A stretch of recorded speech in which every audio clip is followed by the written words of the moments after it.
Bonjour les incarnés, je suis le devin chinois blanc du livre des changements, le Yi Jing.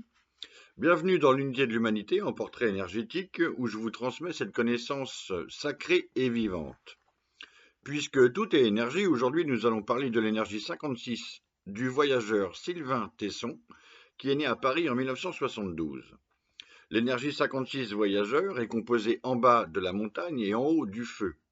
Sylvain Tesson n'est pas un escaladeur et un alpiniste par hasard, donc.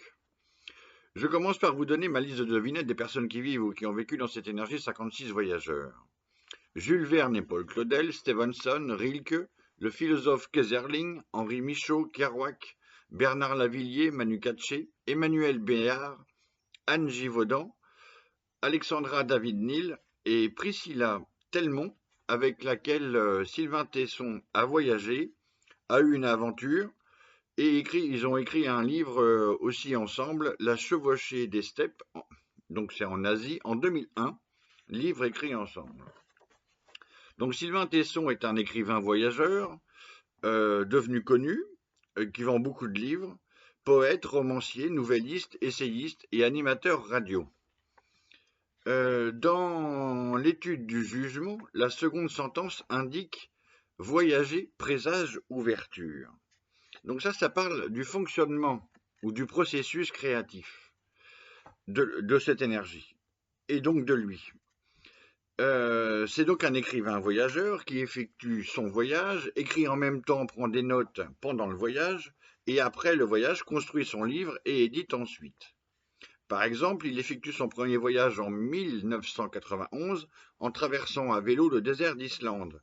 Rebelote différemment en 1993 et 1994 avec son ami Alexandre Poussin. Ils font le tour du monde à vélo, soit 25 000 km avec 8 heures de vélo par jour, et ils écrivent en 1996, et ça publie On a roulé sur la Terre. Voilà le processus créatif. Donc pour présenter cette énergie 56, Javary et Faure écrivent être voyageur, c'est se trouver hors de son réseau habituel, que l'on se place en pays inconnu ou que l'on voyage en quête de territoires nouveaux. On est de passage. C'est une situation instable, car on ne peut s'appuyer ni sur ses habitudes, ni sur des relations confirmées, seulement sur des connivences passagères. Fin de citation. Dans son cas, il a eu parfois des aides financières pour ses voyages, pour financer ses voyages, et, et tout un réseau disponible pour diffuser une œuvre assez variée. Des récits de voyage, des nouvelles, dont un Goncourt, des essais, dont un Médicis, en 2011 pour son livre Dans les forêts de Sibérie, des livres d'aphorismes, des albums photos, des documentaires, des films documentaires, des conférences, et donc toute une œuvre qui inspire même d'autres films et d'autres BD, etc. L'étude de la 10e aile, qui renomme l'énergie en présence, par une expression stipule relation de cordialité parentale réduite. C'est le tribut du voyageur. Sylvain Tesson dit avoir eu de bonnes relations avec ses parents, qui ont fondé un journal. Son père, Philippe Tesson, ses parents sont décédés aujourd'hui, mais âgés. Philippe Tesson a été un homme de presse et un journaliste connu. Pas freudien pour un sou, Sylvain déclare qu'il préfère parler du fils d'Ulysse parti à l'aventure, donc du complexe de Télémaque, plutôt que du complexe d'Oedipe. On lui connaît quand même donc 2 campagnes, mais pas d'enfants. L'étude de la grande image, qui parle du rôle social de la personne, formule l'être accompli ainsi en étant perspicace, éclairé et attentif, veille à rendre opératoires les peines et à ne pas faire traîner les procès. Fin de citation. Effectivement, contrairement à l'étude de la grande image de l'énergie 22 embellir, aussi constituée de feu et de montagne mais inversée, où on préfère éviter les procès, ici, dans cette énergie 56 du voyageur, comme il le dit lui-même, tout se paie.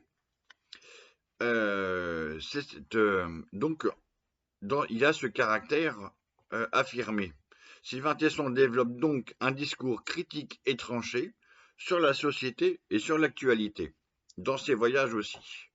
On lui connaît des idées à droite, voire à l'extrême droite, et il est aussi l'auteur de quelques actes de révolte sociale. D'accord. Le 14 août 2014, tout se paye aussi pour lui.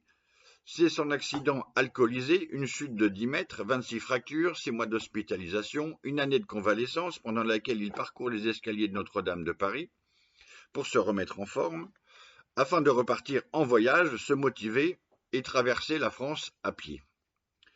D'ailleurs, son actualité est un livre qui parle de son souvenir de la cathédrale Notre-Dame à l'heure médiatique de sa réouverture. Je termine par un quatrain divinatoire. 56 Sylvain Tesson le voyageur, feu sur la montagne, géographe escaladeur, poésie, roman, récit, journal, écriture, accident, tout l'espace ouvert à l'aventure. Merci.